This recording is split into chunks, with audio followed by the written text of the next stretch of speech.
오늘 우리에게 주신 하나님의 말씀은 마가복음 7장입니다. 신약 성경 마가복음 7장 31절에서 37절의 말씀입니다. 신약 성경 66쪽에 있습니다.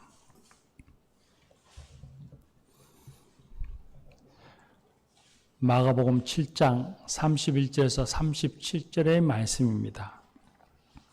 이제 하나님의 말씀을 경청하시겠습니다. 예수께서 다시 두로 지방에서 나와 시돈을 지나고 데가볼리 지방을 통과하여 갈릴리 호수에 이르시매 사람들이 귀먹고 말 듣는 자를 데리고 예수께 나와 안수하여 주시기를 간구하거늘 예수께서 그 사람을 따로 데리고 무리를 떠나사 손가락을 그의 양귀에 넣고 침을 뱉어 그의 혀에 손을 대시며 하늘을 우러러 탄식하시며 그에게 이르시되 에바다 하시니 이는 열리라는 뜻이라. 그의 귀가 열리고 혀가 맺힌 것이 곧 풀려 말이 분명하여졌더라. 예수께서 그들에게 경고하사 아무에게도 이르지 말라 하시되 경고하실수록 그들이 더욱 널리 전파하니 사람들이 심히 놀라 이르되 그가 모든 것을 잘 하였도다. 못 듣는 사람도 듣게 하고 말 못하는 사람도 말하게 한다 하니라. 아멘. 이 말씀으로 하나님이 은혜 주실 줄 믿습니다. 몇 해 전에 해외 뉴스에서 태어나면서 귀에 문제가 있어서 청력을 잃은 아기, 그 아기는 태어나고서 귀에 문제가 있으니까 한 번도 소리를 하는 것을 들어본 적이 없고 엄마의 소리를 들어본 적이 없는 아이였습니다. 그 아기가 수술을 받고 보청기를 귀에 꽂고서는 엄마가 자기를 부르는 소리를 듣고 놀라서 너무 신기해서 눈을 땡그랗게 뜨고는 쳐다보는 그런 장면을 뉴스에서 보았습니다. 그 아기는 수술을 받고 보청기를 끼면서 이전과는 완전히 다른 새로운 세계를 경험하게 되었던 것입니다. 며칠 전 아프간의 카불에서 아프간에 상주하던 우리나라 대사관과 또 해외 인력들, 또 사업, 봉사자들을 도와주던 아프간 사람들 377명이 무사히 우리 대한민국으로 탈출해가 왔습니다. 아직도 탈출하지 못한 사람들이 많이 있어서 안타깝고 그들도 무사히 탈출할 수 있도록 도와줘야 되겠지만 어쨌든 현 시대가 자국의 이익을 앞세워서 인간의 존엄성, 자유라고 하는 전 지구적 상식을 내팽개쳐 버리는 이런 시대에 우리 대한민국이 그 사람들을 다는 아니라 할지라도 일부의 사람이라 할지라도 그들을 특별한 대우를 하고 우리나라로 모셔왔다고 하는 것은 참으로 자랑스러운 일이라고 생각합니다. 하여간 카불에서 탈출한 아프간 사람들은 그 며칠 동안 사이에 전혀 다른 세계를 경험하였을 것입니다. 오늘 우리가 읽은 성경 말씀에도 이전과 전혀 다른 세계를 경험하는 한 사람을 만날 수 있습니다. 그 사람은 귀물고 말 더듬는 사람입니다.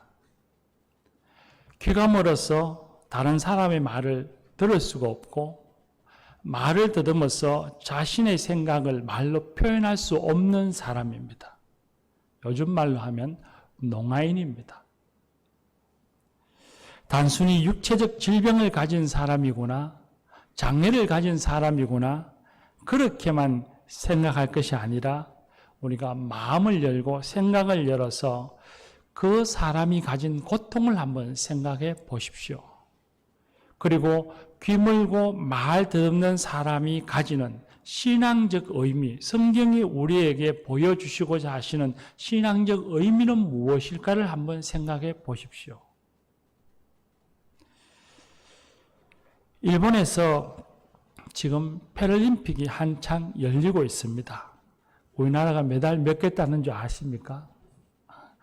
뉴스에 10개 땄다는 뉴스를 저는 들었습니다. 그 패럴림픽의 경기를 텔레비전을 통해서 보면서 정상적이라고 말하는 제 자신보다도 훨씬 더 훌륭하고 훨씬 더 존경받아야 할 분들이라고 생각합니다. 그러나 그렇음에도 불구하고 그렇다고 그분들의 고통이 사라지거나 그분들의 불편함이 사라지고 없어지는 것은 아닐 것입니다. 그분들이 겪는 고통이라는 것은 비장애우들이 생각하는 것 그 이상의 고통과 불편을 겪으면서 살아가고 있을 것입니다. 오늘 우리가 읽은 말씀에 나오는 기물고 말 듣는 사람, 이 사람 역시도 삶에서 고통이라고 하는 것은 우리의 상상 그 이상일 것입니다. 그가 경험하는 세계란 비참하고 죽고 싶을 정도로 어두운 세계일 것입니다. 귀가 멀어서 다른 사람들의 말을 알아듣지 못하고 또 말을 더듬어서 말을 표현이 안 되어서 자기의 생각을 말로 전달할 수 없으니 세상과 단절되어지고 이웃 사람들과 단절된 삶을 살아갈 수밖에 없습니다. 세상은 변화되어져 갑니다. 수많은 사람이 왔다가 가지만 그는 귀가 멀고 말을 하지 못해서 변화되는 세상을 누리지도 못하고 오고 가는 사람들을 만나서 자신의 마음을 표현해내지도 못합니다. 요즘 같으면 수화라고 하는 언어가 있어서 자신의 생각을 표현하기도 하고 어릴 적부터 훈련을 받아서 입모양을 보고서 말을 알아듣는 훈련도 받지만 예수님 당시의 유대 사회에서 그런 것이 있을리라고 하는 것은 없죠. 그렇게 고통받는 그 사람, 세상과 이웃과 단절되어서 외롭게 살아가는 그 사람은 자기 스스로와도 단절된 삶을 살아갔을 것입니다. 자기의 처지를 생각하면 비관스럽고 무기력하고 자기를 생각할 때마다 세상이 원망스럽고 그런 장애를 가지고 있는 자신이 원망스럽고 그런 자신을 용서할 수도 인정할 수도 없어서 매일 밤마다 어쩌면 몸부림치고 원망하며 살아가는지도 모릅니다. 그렇게 스스로와도 단절하고 세상과도 단절하고 마음문을 닫고 살아가는 고통의 사람이었을 것입니다. 이 농아인이 경험하는 세계는 결코 하나님이 창세기에서 처음 세상을 창조하시면서 보시기에 좋았더라 하시는 그런 세계는 결단코 아닙니다. 이 농아인이 경험하는 세계는 어둡고 이그러지고 왜곡되어진 고통과 절망의 세계였을 것입니다. 예수님 당시에 유대 사람들은 이런 육체적 질병을 가진 사람들을 요즘 우리가 생각하는 것처럼 유전자의 문제이거나 혹은 환경의 문제이거나 혹은 바이러스의 문제이거나 아니면 누구나 가질 수 있는 운이 나빠서 우연하게 가지는 질환이라고 생각하지 않습니다. 유대인들은 이런 육체의 질병은 예수님에 대한 죄의 결과라고 생각했습니다. 영적으로 생각하고 신앙적으로 생각한 것입니다. 이런 사람들, 이 유대인들의 사고의 생각을 우리가 받아들여서 신앙적으로 생각을 해보고 해석해보면 귀가 멀었다고 하는 것은 하나님의 말씀을 듣지 못하는 사람이라는 것입니다. 말을 더듬어서 자신의 생각을 표현하지 못한다고 하는 것은 하나님께 아뢰지 못한다는 것을 의미합니다. 한마디로 말해서 하나님과의 관계가 단절되어진 상태에 살아가는 사람이 바로 이 귀멀고 말 더듬는 사람입니다. 하나님의 형상을 갖고서 하나님과 대화성을 가지는 사람이 아니라 대화성을 상실해버리고 하나님과는 무관하게 하나님과 상관없이 살아가는 사람인 것입니다. 그래서 그는 단순히 장애라고 하는 핸디캡을 가진 한 개인이 아니라 하나님과의 관계가 끊어져서 그 일로 인해서 세상과의 관계도 끊어지고 자신과의 관계도 단절되어져서 고통과 불안 속에 살아가는 모든 사람들, 온 인류를 대표하는 한 사람인 것입니다. 그래서 성경에서는 예수님이 수많은 기적을 행하셨지만 특별히 모든 사람을 대표할 만한 사람이라고 생각되어졌기에 이 기물고 말 듣는 사람을 우리에게 보여주시고 들려주시는 것입니다.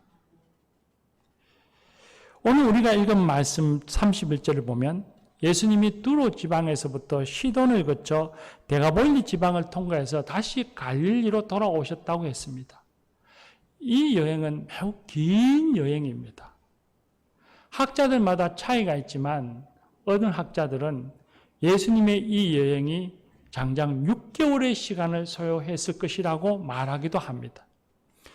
그런 정도의 시간은 아니었다 할지라도 긴 시간 동안에 그 긴 여행 속에서 예수님은 수많은 병자를 만났을 것이고 우리가 놀라고 기이하게 여기는 수많은 일들을 행하셨을 것입니다.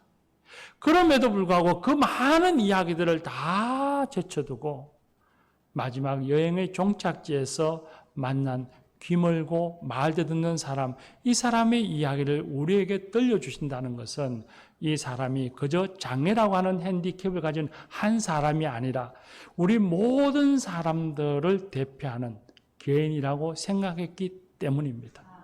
그러니 이 사람의 이야기를 읽고 들으면서 그저 장애를 가진 한 사람, 나와는 무관한 사람이 아니라 이 사람이 곧 나요, 이 사람이 곧 저요, 이 사람이 우리 모두일 수 있다는 생각을 가져야 합니다.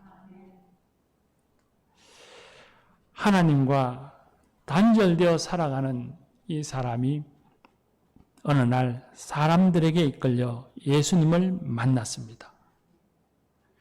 예수님께서는 아무 말 없이 그 사람을 데리고 따로 한적한 곳으로 가셨습니다. 예수님께서 어디로 가시는지 말씀하시지 않았습니다. 그 사람도 어디로 나를 끌고 가는지, 왜 가는지 예수님에게 묻지도 않았습니다.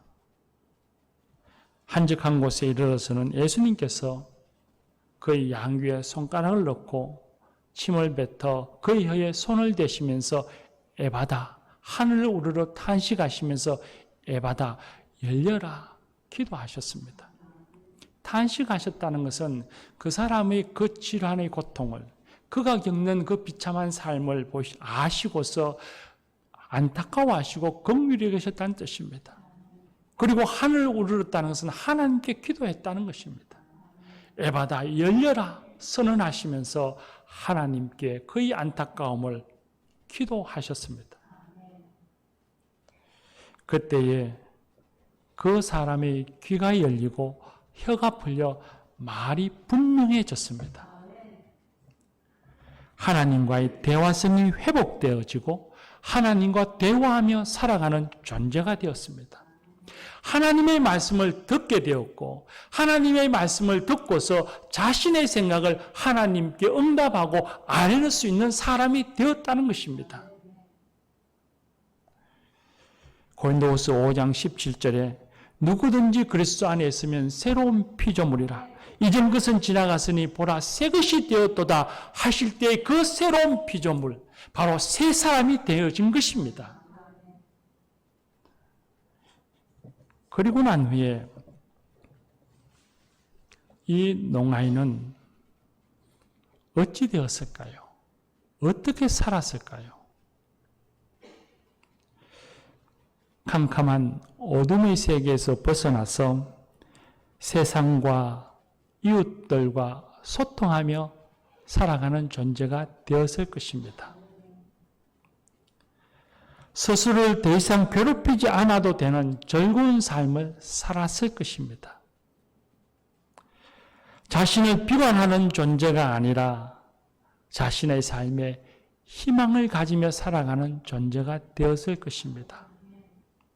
세상을 원망하는 사람이 아니라, 세상을 부정하는 사람이 아니라 세상을 긍정하고 세상의 아름다움을 볼 줄 아는 사람이 되었을 것입니다.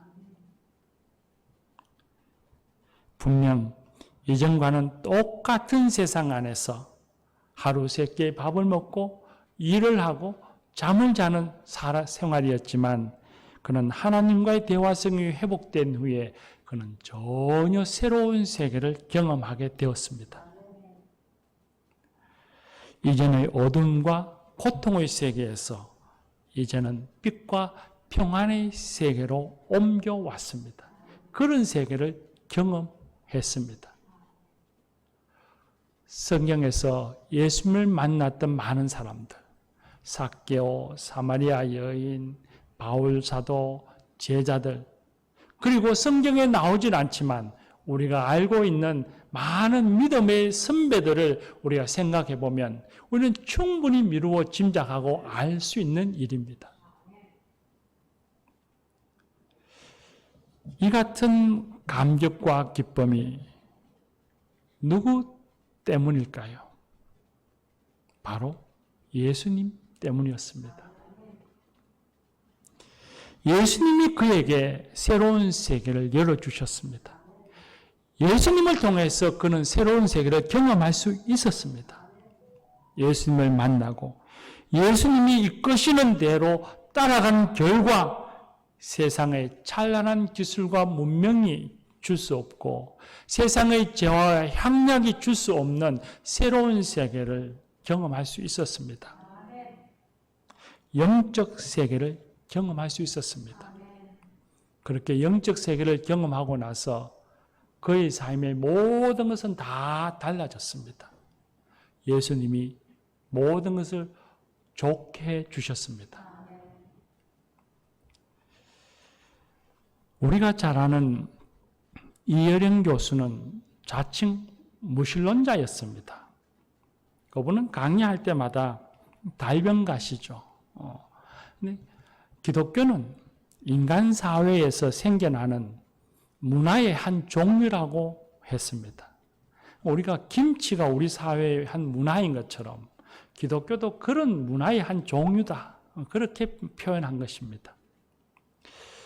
그렇게 자칭 무신론자라고 하고 그걸 자랑스러워하고 그걸 신봉했던 그가 따님인 고 이민아 목사님을 통해서 예수님을 믿고 세례를 받았습니다. 2008년도에 1년이 훌쩍 넘은 나이에 도쿄에서 하영조 목사님으로부터 세례를 받았습니다.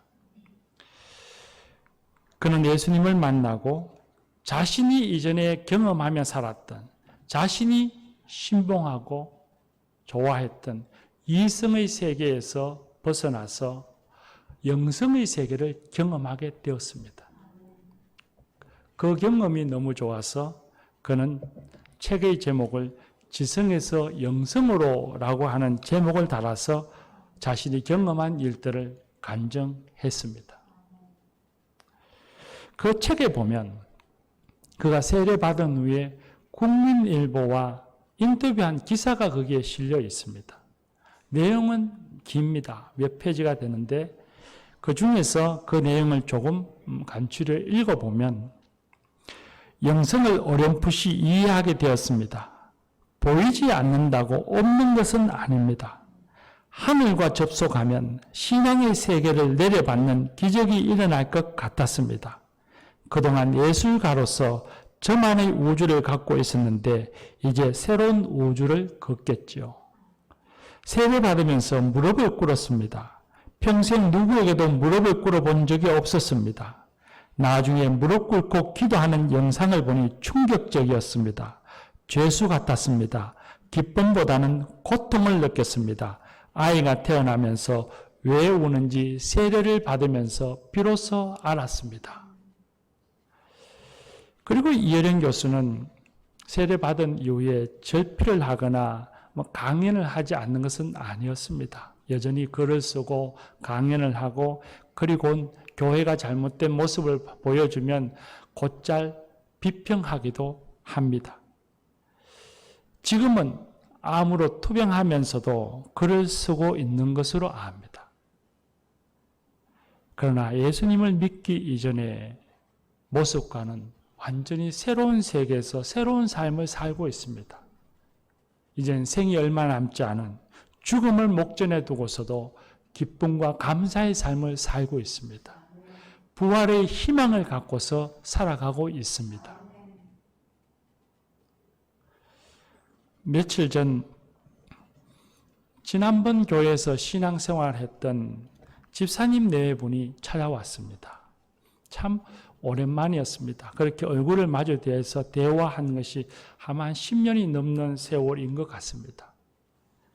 남편 집사님은 어른들 때문에 드문드문 교회를 다니긴 했지만 신앙의 기쁨과 감격이라고 하는 것은 거의 없는 그런 분이었습니다. 사업을 하면서 늘 바쁘게 살았습니다. 직원들 때문에 속상해하기도 하고 직원을 대신해서 손에 기름을 묻혀가면서 그렇게 사업을 했습니다. 거래처 사람을 만나면 사업을 성사시킨다고 술 한잔 마시고, 사업이 잘 되어지고 좋으면 기분 좋다고 한잔 마시고, 안 되면 안 되어서 속상하다고 한잔 마시고, 그러면서 늘 바쁘게 살아가는 그런 사람이었습니다. 그렇게 사업하면서 바쁘게 살았지만 행복하지 않았습니다. 그렇게 바쁘게 살아가면 살아갈수록 가정에서 아내와 자녀들과의 관계와 거리는 점점 더 멀어졌습니다. 그러다가 회사가 부도가 났습니다. 사고를 당해서 한쪽 팔의 팔꿈치 아래가 절단되었습니다. 부도는 나고 사고가 당하고 그리고는 옥탑방으로 옮겨 살아야 하는 그런 처지에 내몰렸습니다. 그렇게 모든 것이 다 어려운 때에 예수님을 만났습니다. 그리고 제게 찾아와서 그 이후의 이야기를 제게 들려주었습니다. 목사님, 몸이 다쳐서 팔이 불편해서 몸은 아프고 한 달에 수백만 원의 빚을 갚으면서도 행복했습니다. 그때 아이들도 사업하는 아빠보다도 다쳤지만 교회 가는 아빠가 좋다며 행복해했습니다. 남자아이가 고3일 때 아무것도 해줄 것이 없어서 서점에서 기도 365일이라는 책을 사와서 매일 새벽마다 자는 아이 머리맡에서 그 책을 한 페이지씩 읽어주었습니다. 그런데 어느 날 그 아이가 눈을 떠서는 아빠 책 읽지 말고 이제 아빠 말로 기도 좀 해 하는 말에 용기를 내어서 그때부터 아이를 위해서 매일 기도했고 그 아이가 지금은 대학교 졸업반이 되었습니다. 그리고 얼마 전엔 그 많던 빚도 다 갚고 아파트도 청약이 되어서 곧 이사갈 것 같습니다. 그렇게 이야기를 하고는 마지막 말의 말미에 목사님, 저는 예수님을 만나고 새로운 세계를 경험했습니다. 예수님이 제게 모든 것을 좋게 해 주셨습니다. 그러면서 눈물 지었습니다. 교우 여러분, 우리를 찾아오신 예수님을 만나야 합니다. 예수님에게 우리의 마음을 열어야 합니다. 분주하고 세상 일로 가득 차 있는 마음의 방을 열어서 예수님이 계실 마음의 방을 마련하고 예수님을 내 마음 속에, 내 삶 속에 모시고 살아야 합니다. 예수님을 통해서 하나님과의 대화성이 회복되어지면 하나님의 말씀을 듣고 그 들은 말씀에 응답하며 살아가는 사람이 되어질 때에 세상이 줄 수 없는 영적인 세계를 경험하게 됩니다. 세상이 줄 수 없는 놀라운 새로운 세계가 열려지고 경험되어집니다. 예수님을 만나면 영성으로서 세계를 이해하고 하나님의 마음으로 이웃을 바라보게 되어지고 하나님의 눈으로 내 삶을 바라보게 되어지고 믿음으로 살아가게 됩니다. 예수님을 만나면 예수님이 내 모든 것을 다 좋게 해 주십니다. 사랑하는 교우 여러분, 저와 여러분은 이미 예수님을 만났고 예수님이 주시는 영적 세계, 새로운 세계를 경험한 사람들입니다. 물론 그 깊이가, 그 세계의 깊이가 깊은 분도 있고 얕은 분도 있겠지만 우리는 다 그렇게 예수님을 만나서 예수님이 주시는 영적 세계를 경험한 사람들입니다. 살아가면서 이 새로운 세계의 그 기쁨과 감격을 늘 유지하며 살아가면 얼마나 좋겠습니까? 그러나 살다 보면 어려운 상황이 닥쳐올 때에 또 마음의 상처를 입을 때에 우리는 언제 은혜를 받았고 언제 기뻐했고 언제 감격스러웠냐 싶게 마음에 불안을 느껴지고 마음의 분노가 느껴지고 낙심하게 되어지고 신앙과 삶의 회의를 느낄 때가 있습니다. 그럴 때에 그 생각을 마음에 품고 살아서는 안 됩니다. 그건 사탄이 원하는 일입니다. 사탄은 그렇게 우리를 이끌어가고 하나님과 멀어지게 합니다.